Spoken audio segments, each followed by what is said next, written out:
ওনারা বীর বিক্রম একজন আছে ওখানে, যাকে অ্যাটলিস্ট ওনাদেরকে সম্মান দিতে হবে।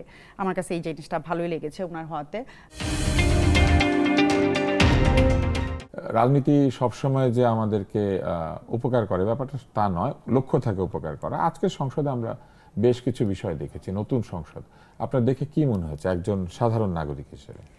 একজন মানে সাধারণ প্রধানমন্ত্রী বক্তৃতা দিয়েছেন, সেখানে তিনি বলেছেন তিনি সবার হতে চান, তিনি জনগণের সরকার হতে চান, বিএনপি জনগণের সরকার, তিনি সবার প্রধানমন্ত্রী, তিনি কোনো দলের না, তিনি সেটা বলেছেন। তো সেটা উনি যদি ওইভাবে অ্যাকর্ডিংলি কাজ করে তাহলে তো আলহামদুলিল্লাহ। আমাদের দেশে তো এরকমই একজন নেতা দরকার যে জনগণের হয়ে কাজ করবে, যে দল জনগণের দল, দলের প্রধানমন্ত্রী না, মানুষের প্রধানমন্ত্রী হবে। হ্যাঁ, বাট এখানে আরেকটা জিনিস দেখলাম যে যখন প্রেসিডেন্ট ঢুকলো, তখন যখন জাতীয় সঙ্গীত হচ্ছিল, ওনারা বয়কট করেছে, অপোজিশনরা যারা জামাতে ইসলামের সাথে জোট এনসিপি আছে, ওনারা বয়কট করেছে। এটা ওনাদের পার্সোনাল ব্যাপার, ওনারা বয়কট করতেই পারে, দলীয় ব্যাপার। হ্যাঁ, ওনাদের দলীয় ব্যাপার বা পার্সোনাল ওনাদের চয়েস। এবং ওনারা, যেটা আমি দেখে মনে হলো, দে ওয়ার প্রিপেয়ার্ড যে ওনার প্রেসিডেন্টের ভাষণের সময় ওনারা বয়কট করবে এবং ওনারা কিছু মব টাইপের অ্যাক্টিভিটি করবে। বাট আমার কথা হচ্ছে যে ওনারা তো সবাই ইলেক্টেড, হ্যাঁ, জনগণের সাপোর্ট নিয়ে ওনারা ইয়েতে গেছে। তো ওখানে জাতীয় সঙ্গীত যখন বাজতেছিল, ওনারা বসেছিল। ওইটা তো আমি এটাকে আমি জানি না নিপুণ ভাই কিভাবে দেখবেন যে একটা বিরোধী দল, এখন যেহেতু ওনারাই বিগেস্ট বিরোধী দল এবং জোটের সাথে আছে, একটা প্রেসিডেন্ট ঢুকছে, জাতীয় সঙ্গীত বাজতেছে, সবাই দাঁড়িয়ে গেছে, মির্জা ফখরুল সাহেব বলছে দাঁড়াতে, প্রশাসনের লোকরা বলছে দাঁড়াতে, ওনারা কেউ দাঁড়াচ্ছে না, ওনারা বয়কট করে যাচ্ছে। সো এটা তো কোনো পলিটিক্যাল চর্চা হতে পারে না। জাতীয় সঙ্গীতটা তো এটা আসলে নিয়ম।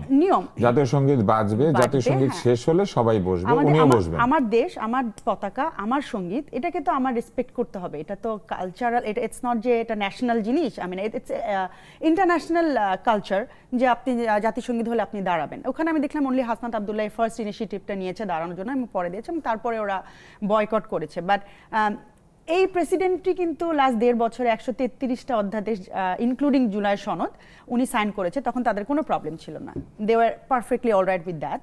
সেকেন্ড থিং যেটা দেখলাম যে ওনারা এই প্রেসিডেন্টের আন্ডারেই শপথ নিয়েছে, কিছু কিছু উপদেষ্টা ওখানে আছে, তখনও তাদের অবস্থানটা ওয়াজ নিউট্রাল। তো এই আমার কাছে আজকের অধিবেশনে অনেক পার্ট আছে, যে সভাপতি হয়েছে যে, বা আমাদের ডেপুটি স্পিকার, হ্যাঁ, major Hafizuddin, and also Hafizuddin সাহেব একজন খেলোয়াড় ছিলেন, হ্যাঁ, ফুটবল খেলতেন।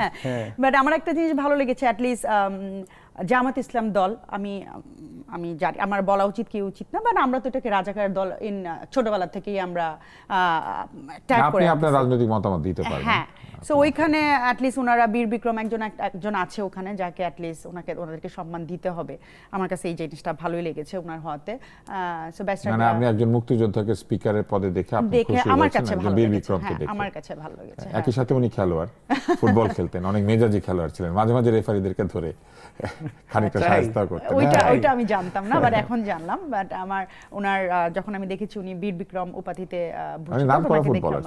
ওনার খুব ভালো লেগেছে। হ্যাঁ, অনেক কিছুই হয়েছে।